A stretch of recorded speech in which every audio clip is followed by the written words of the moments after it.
welcome to our new podcast series, Man to Man. My name is Dr. Kimberly Quinn, and I am here with Dr. Dave Landers and Dr. Tom Myers to facilitate this discussion, because from what I hear from these gentlemen, there's a whole lot to say about what men are going through. I also want to just be very clear that this is ageless, right, gentlemen? We're talking about young men all the way up through. And did we want to maybe start with, Tom was asking me last night and yesterday about Dave's book. Mm-hmm. Is he and also which say the title so I don't mess it up. I wish he taught me how to shave. Excellent. And Dave taught a course called Men and Masculinities, and so it was plural. And Tom asked me why plural. So why plural, Dave? Yeah, and it's plural because there's not just one masculinity. There's black masculinity. There's Latinx masculinity. There's gay masculinity. And so there are all kinds of components of masculinity, and we have to understand all of them. Mm-hmm. So if you think about how a Latino male would respond, it would be different perhaps than what a young black male would respond. And so culture dictates sometimes what we do. And so there isn't just one masculinity when we talk about it. And I think it's essential that we continue talking about it.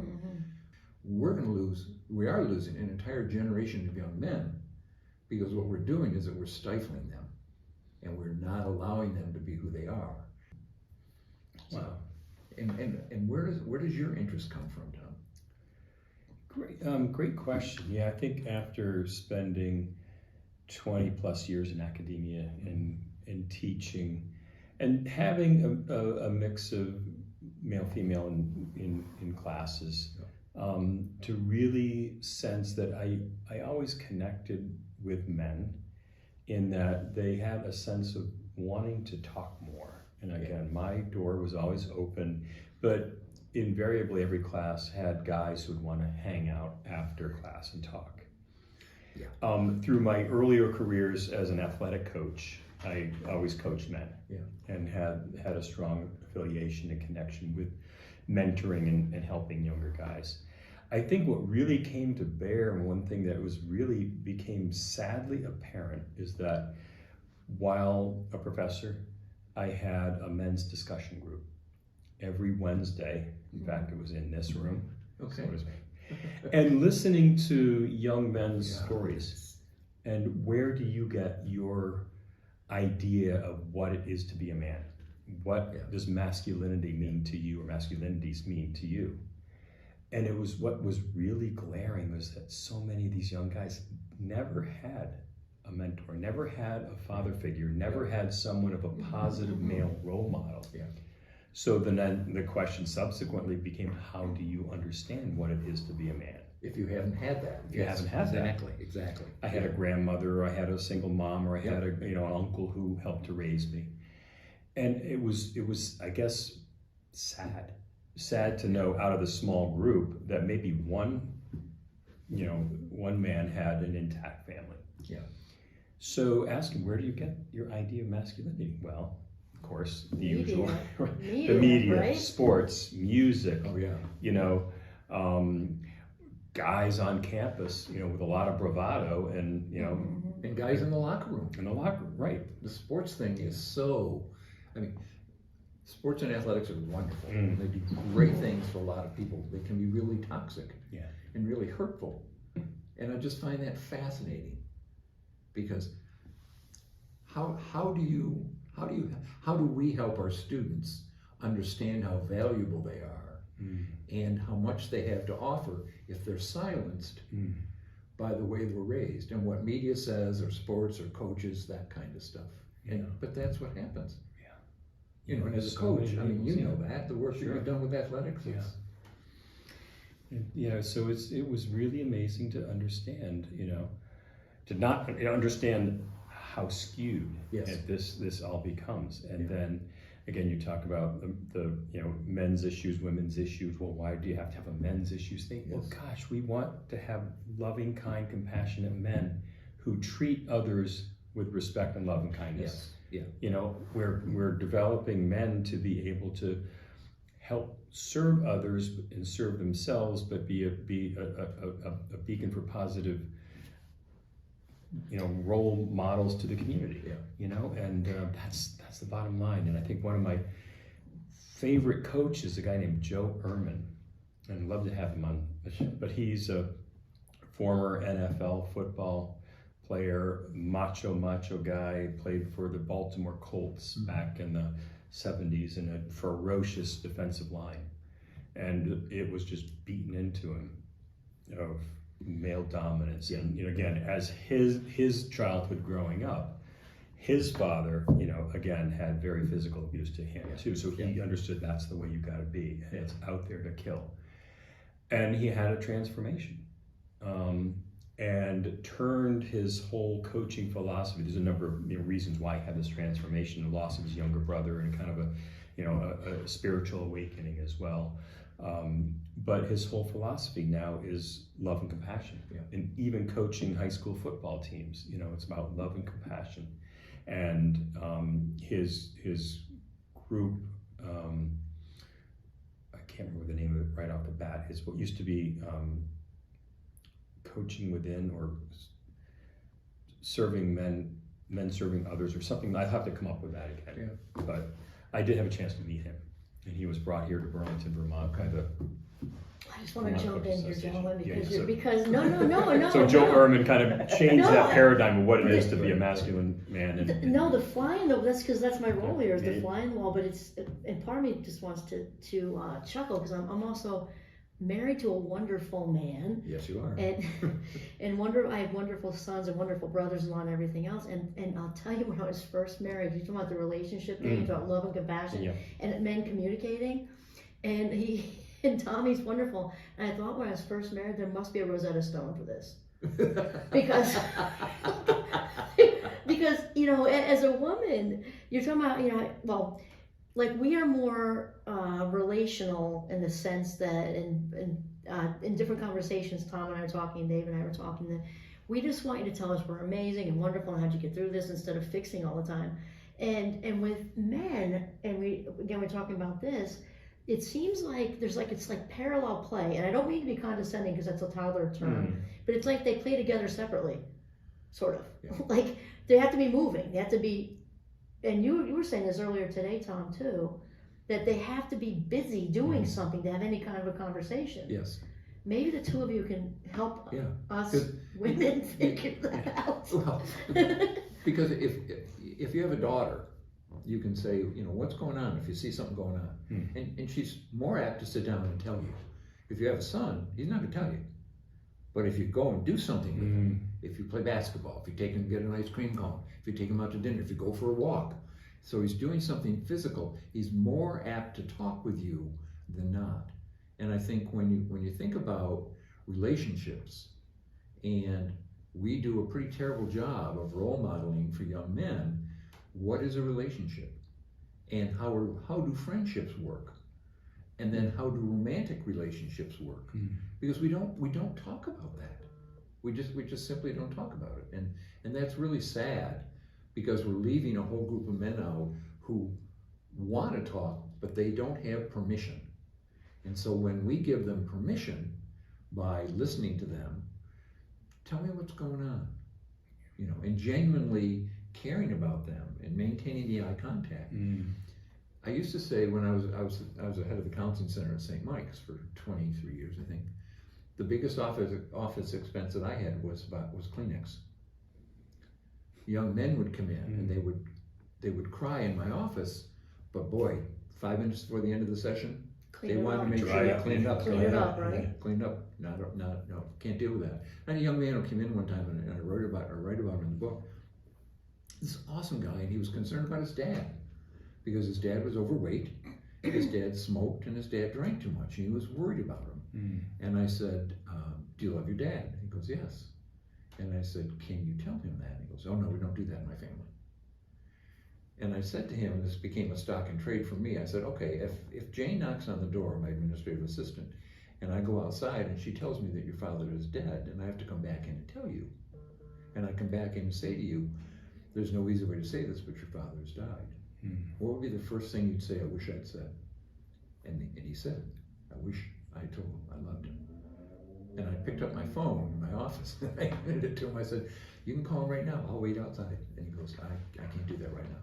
It took him a month, but he did. And that's the whole thing behind the book. So the book, again, wanting to give my students a voice, I raised the issue. How did your father influence your view of what a man is? So I raised that with 30 students, 15 men, 15 women, all second semester seniors. And they shared what that had done to them. And their stories were unbelievable. And so I said, there's something here, I don't know what it is, an article, a book, something, but I'd like to keep these and I'll protect your name if, and down the line, and one young man, and he's amazing, and he said, I love my dad. I know my dad loves me. We go on vacations as a family. We've got a nice house. He said he travels a lot. He's an important businessman. He said when I was a kid, he said I stole one of his business cards. And somebody said, what did your dad do? And he said, I whipped out my Spider-Man wallet, and there was what my dad did. And he said, but he was gone a lot. And he said, I didn't realize until I wrote this essay how much my mom did behind the scenes. He said, there were 3 of us. We were all into sports. We all played hockey. And we used to fight like cats and dogs, and she had to take care of all that because he was gone. And he said, I remember watching movies and watching on television with the father standing in front of the sink, in front of the mirror, with the son, with the shaving cream. And he said, I just wish he taught me how to shave. And I was like, that's the name of the book. And that's where the book came from. Yeah, and when I'm reading your book, and what really resonated with me is the students' accounts of their memories of their dads, and all the little things.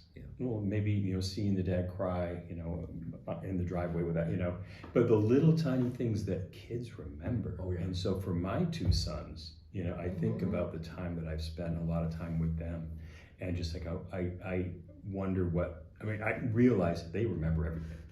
Every interaction, every car ride, every all the things we talk about and we've just done. Watching you all the time. And it's just wow, how important that is for children to have memories of their dads, and how the little things you do, the little the macaroni and cheese that I make or whatever that might be is insignificant at the time. But a lifetime later, they remember that. They remember those little things. And I had a young man whose father had cancer. And the last chapter of the book is The Good Dads. And he had written about his father and what the struggles were with his father going through cancer. And his father was not doing well. And he knew that I had included him in the book. And his essay about his dad was incredible. And I had encouraged my students, if they could, if it was appropriate, to share their essays with their parents. And some could, obviously some could not. And so he came to me after he had graduated probably a year, and he said, my dad's not going to make it. And he said, I want him to know that he's in the book. And I had a draft of the book at that time. It wasn't done. And I gave him a copy of the draft, which he took home and shared with his dad. Wow. I have a question, gentlemen. Yes. You ready? It's like a okay. In your collective opinions, in 2022, which is what it is, last I checked, right? What do you think the number 1 struggle? I know there are more than one, but like the biggie, the number 1 struggle with young men today is the biggest shut down. You know what I mean? Who am I? They're trying to figure out, who am I? They don't know, because they get messages from TV, they get messages from movies, they get messages from politicians, they get messages from anything that they buy about but they're saying, who am I? And the other part of that is, how do I figure it out? What do you think, Tom? Yeah, I think there's a longing for more answers and to be able to connect with older generations. I think something that I noticed with this Generation Z in teaching with and working with them is they are risk averse. They are afraid to fail. They don't want to look stupid. They don't want to look afraid to fail. So nowadays, if you're in class and you ask a question, I have to give them a little bit of time so they can go online to look at YouTube or find something really quick, so they can talk about it and feel confident, not off the top of their head. because they're hesitant to do that right off the top of their head. Yeah. And I think layered with who am I and how to figure it out. how to figure it out is this overarching pressure of you've got to be successful. You've got to not look stupid. You've got to be competent. And so there's that added pressure of not opening yourself up to potential failure or potential opportunity to learn in that case. And because today, again, going back, this is 2022, the concept of being vulnerable, because vulnerable equals weak, and you cannot be or be seen as weak. And the other part is there's a whole generational thing that goes on. So if they're looking to their fathers to have, and this is not a slam on fathers. Fathers do the best job they know how to do. It doesn't mean they're doing the best job. So, that's why the chapter on crying and tears, so many of the students said, the only time I've ever seen my father cry was when their mother or father died. And I never saw it, so I didn't cry. And what the women said, which was fascinating too, is women said, I want to marry somebody just like my father. And other women said, I don't want to marry anyone like my father. And so when you try to help them understand the generational perspective, when that generation above them didn't necessarily have really good role models either. They're doing the best they know. They're doing the best they know. Exactly. What they know. I was really struck by the story of the young guy whose mom passed away, and they're standing there with a casket. And the kid, how old was he? He was just 9 or and wanted to cry, and his brother said, "Don't you cry, not in front of you.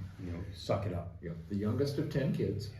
Mom dies when he's a junior, or mom dies when he's a senior in high school, and dad when he's a freshman at St. Mike's. And his siblings said, "Do not cry." And here's another thing. This led me to here because there's so much of the. It's like the messages that they're all getting and everything. And I'm thinking about our youngest son when he was in high school playing football. And here's the thing, and I'll give my wonderful husband, to me, he's like the picture for masculinity because he's strong and takes care of his family, yet give him a chick flick and he gets into it, and he tells the kids he loves them all the time. And so yes. In Aiden, our youngest son, he brought home his freshman football pictures, and they were undefeated and all more. And so he brings all these pictures to me, and he's got this face that could crack you down the middle. It's like ferocious. It's like a Marine at his worst day in boot camp. And I said, Aiden, I paid $42 for these pictures. Where's the smile? And he's not getting it from us. Is the point? You can't smile. He said, "You don't smile. You don't smile at football pictures." And I'm like, but that was that actually did a light bulb thing for me. So I'm like, that didn't come from me or your dad. No. So wild. And I have another question, unless you want to comment on that. Well, there was a young man at St. Mike's who was very active in student affairs and a great guy and a great leader. He was on the baseball team. And in a conversation with him, he had a 4.3 of his last 4 semesters. And because I was working with all the teams, I knew that, and I was congratulating him on that. And he said, "You can't tell anybody." I said, "What do you mean I can't tell anybody?" Because you're smart. He said, "Because athletes are not supposed to be smart." And what an indictment. Wow. But that was his mentality. He was begging me. He said, "You cannot tell any of my friends or my teammates that I've gotten a 4.3 of the last 4 semesters. It had to be a secret." And that's, I find really sad. The other thing which ties in is I have a former student, Craig, and his wife Colleen, and they have a little girl, Everson, who calls me Grandpa Dave. And they were determined that they were going to raise a gender-neutral child. So her name is Everson, Eversen, not O-N, Everson. And she's delightful. And mom and dad are both cross-country people, and they go biking, and they do all this kind of stuff. Everson wanted nothing to do with bicycles, which really upset them because they wanted to do it as a family, until she saw a pink bike. Didn't come from them. No, it's just strange. And now everything that she has is pink. And when this happened, when she said she wanted a pink bike, and Craig called and goes, "What have we done wrong?" I said, "Nothing. Nothing. Yeah. He goes, but we want her to be a gender neutral child. And I said, you want her to be a happy child. She wants pink. Right. Give her pink. And many boys, and obviously will if they, because we didn't give our kids guns or anything, like plague, violent stuff. They'll make, actually I think you had cowboy ones once, but anyway, we weren't into that, buying violent video games or anything. Right. Some boys will make that out of a stick, like if the parents don't, so there's something. Well, here's the story, the actual story that happened. And so we have, I have a son who's in the military, and he was enlisted in the Army as infantry. He's now, he is now a federal law enforcement officer at a very big building in DC. Oh, Okay. sorry. Can't say exactly where, but that, So again, when he was a little dude, and his friends whose parents were, again, no guns, no weapons whatsoever, and a little Johnny or a little Joey, whoever it is, we don't play with guns, we don't do that stuff. Well, lo and behold, you'll turn around, they're all sitting around having lunch with their peanut butter and jelly sandwiches, and what do they eat? Their crust to make into a gun, right. And they're pointing guns at each other, and it's like that natural affinity for young men to be protectors, and to have power. And so, again, parents were aghast at that. And isn't that primal? It's a kind of a primal thing with like their, we were ducking into peanut caves butter way jelly back. crust as a Because the pistol. question is, where does that come Survival, from? though. Exactly. Because women were childbearing way back when there were, saber-tooth tigers and raptors and. But men are also raised to be problem solvers. When I was an administrator, and so I was the director of the center, and I had 6-7 people who worked for me. And I would have some of the women, and I was the only man, at one time I was the only man working in the office, and women come in to talk, and I learned very quickly, they just wanted me to listen. They didn't want me to solve the problem. They could solve it themselves. Stop fixing. They just needed me to listen. And once I realized that, I was like, things went much better. It's taken my wonderful husband about 20 out of the 30 plus years we've been married to figure that out. But because he's he used wants to that. fix. That's what he's expected. And actually, there are other times when I do want him to fix things, like when it's because he's really good at it, especially finding things. So I have zero patience, so he's really good with that. But if something happens like that's like somebody was snarky in that day or so, where I'm like, just listen, tell me I'm amazing, Yes. and bring me some hot tea. Yes. Hence Stop the book, it. Women Are from Mars, Men Are from Venus. Right? Yeah, and that book was a little bit tossed aside, but Don't fix there's anything, just some. listen. Just listen. There's definitely some truth. It was kind of tossed aside, but there's definitely some truth in that. And it is so interesting because you just have this innate, this is what you got to do. If Right. my wife is talking about, something, whatever, here's what you do. I got to fix it. No. Just. But just again, listen. if we're not But this teaching, impulsive feeling to do. if we're not teaching young men, you don't have to fix it. If we're not teaching our young women that if you want just to be listened to, you have to be able to say, I don't want you to solve this. I just want you to listen to me. But if we're not teaching the women to say that, Right. and we're not teaching the men that they don't have to solve every problem. See, but that then what are we violates the doing? woman code. This is the whole problem. Because if we have to tell you, it's no longer meaningful. So if you don't know it on your own, then we're just pissed. So, But we don't know it on our own because no one's taught us that. right, but you have to figure it out. So how are we going to figure it out? And I that's don't why know. we're That's doing why we're having the podcast. That's why we're doing the podcast. So I was saying to Tom earlier, I don't know if I ever mentioned this to you, Dan, I was on the way in here probably, and I forget what radio show it was, but they were saying that the number one thing that irritates wives, so I'm like waiting because I'm thinking of lots of things that irritate wives, and the number one was when there's something to be done, whether it's the laundry, the lawn, or whatever it is, and the husband doesn't do it, and then you'll say, honey, like the lawn's up to here, or the laundry, or the dishes, or something, and he'll say, but you didn't ask me to, or you didn't tell me to, and we're like, isn't the clue that the laundry, and it was so true, like you can pick up the dry cleaning because you just know that like, and there's no clearance to the tower. But it goes back to not just having to teach men you don't have to be the problem solvers, but it really is teaching women. If you want something, you have to understand that the men in your life have been raised or socialized or whatever it is, that they've got to be problem solvers. And so women, you've got to be able to say, just listen. Yeah, but I told you that's not meaningful. we want the men to just instinctively know that. And that doesn't Run a happen. hot bath, bring us a glass of wine in the tub, and tell us we're amazing. No. We just do the script. But if you tell us that's what you need, Yeah, but then I told you that's like if you don't think of it on your own. I know. They definitely get better. What culture are you living in, Kim? The female one. Right. So it's kind of, if they would just get that, our lives would be so much more pleasant. And the reality is they're not going to. It does come, it just takes a few decades, but they get there. And I have another question, just because it's the pilot. And we're trying to be all inclusive in general, of course, but also with the age thing, since this is the first one. Probably, I'm gonna guess we'll get more specific as episodes go. But so for the midlifers, because we are wonderfully seasoned, what do you think is, I'm gonna guess it's different. I don't know, I've never been male, but I'm gonna guess it's different. Because it's different for women as young into midlife, right? So it's probably not, maybe context different. What do you think is the number one hardest thing for a man in his midlife as far as struggle, like top number one?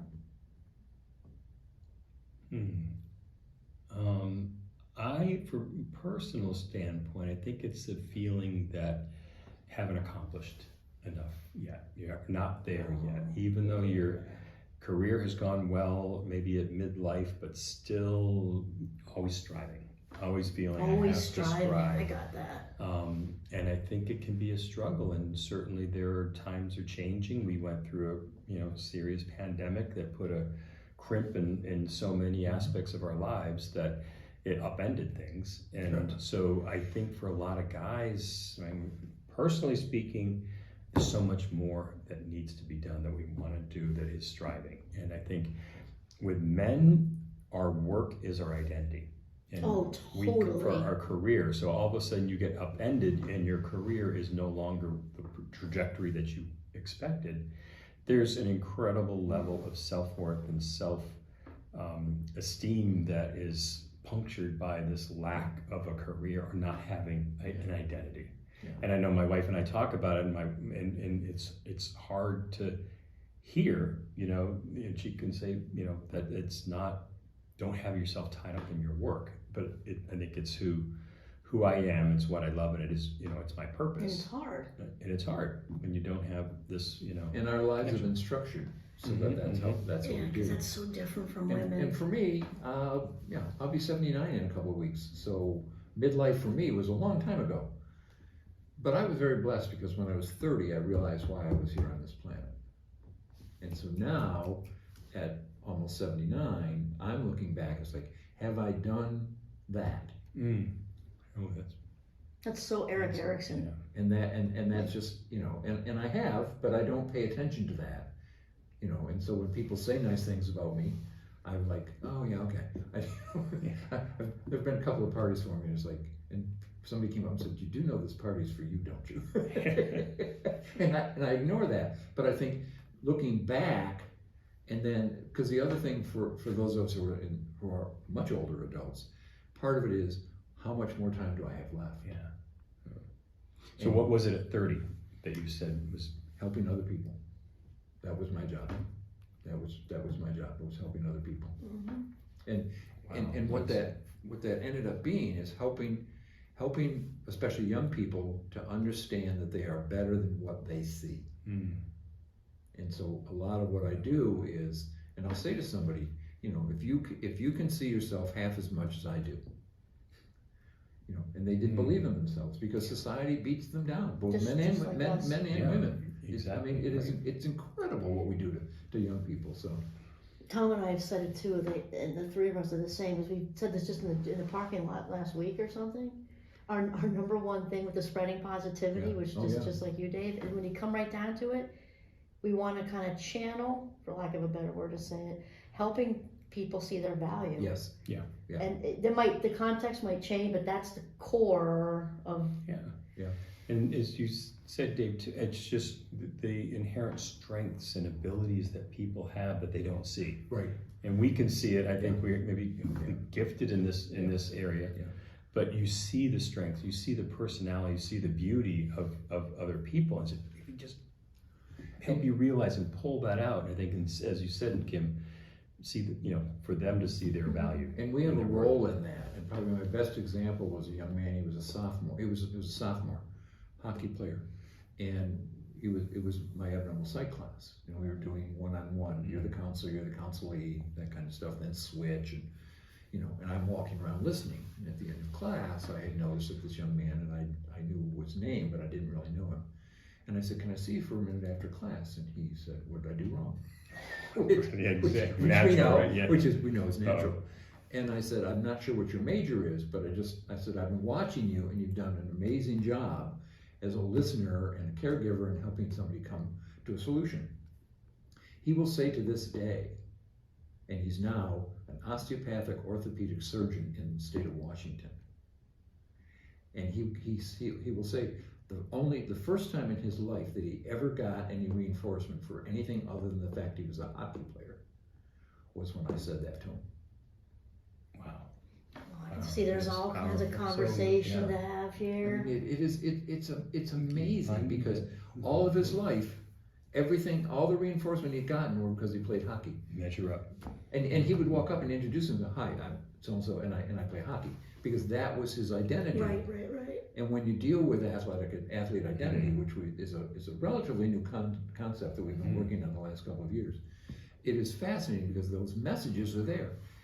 I mean, he was 20 years old and he'd never gotten reinforcement for being a really good listener and a problem solver and a member of a community and everything else.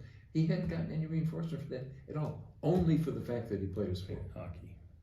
Of course, on the female end, you would get tons of "you're a good listener" if you were a good listener. Yeah. And at last, you could be a stellar athlete, and you might not hear that as much. It's just wild. But what women had to put up with was, "You're not pretty enough," or "You're too heavy," or "There's something wrong with you." And now men are getting the same kinds of things. And again, that's more relevant. That's relatively new, last maybe 10 years. I think it's getting better. It is getting better. But I was recently talking to my niece, and her daughter was getting the same kinds of messages from a grandmother that she had gotten from her mother, which is, if you don't do something about your weight, nobody's ever going to love you. Nobody's ever going to marry you. And and again, we go back to the generational component, because that's why I think however many episodes of this you have, the generational thing is so important for us to understand. We're going to have a lot of big talk. Just before we wrap up here, I just want to say with the weight thing, the papers I just read, which were amazing, the happiness advantage, I can't wait to read what they write, because it's Sean Akers' way, but it's just so good, and there's lots of area for personal application if they so choose. And the weight thing came up with some of my young men. Yeah. They didn't say it in the classroom. Yeah, no. But it was in the papers. One of them actually touched on it a little bit, but way more. Yeah. Or in the papers with over the past years with students, that it's not like the classic 15-year-old girl with anorexia. Boys also have body dysmorphia and maybe not even on that level, but just very self-conscious. Well, they also have muscle dysmorphia. So I had a young man he was jacked. I mean, he was in incredible shape. In his mind, though, he wasn't big enough. Yeah. And he ended up then taking drugs so that when he did the lifting, he could get bigger. But anybody who looked at him would go, "You are jacked." He wasn't big enough. Don't see it. Doesn't see it. And that's the same with eating disorders. You don't see what everybody else sees. So. And I've had young men here with eating disorders. One of them was so bad he had to. This is like 10 years ago, so it wouldn't be no identifiers or anything. But he had to go home to his family in the Midwest because he was very thin. He was covering it up in these big shirts and everything like that. Personal family member, a man who went through anorexia. Yeah. And the dysmorphia is just, and again, it's devastating. And add on to that, the shame that's involved if it happens, because women are supposed to get eating disorders, not men. That's what I'm saying. So if you have an eating disorder and you're a male, you don't want anybody to know that. You don't want anybody to know that, because again, that makes you vulnerable, and vulnerable equals weak.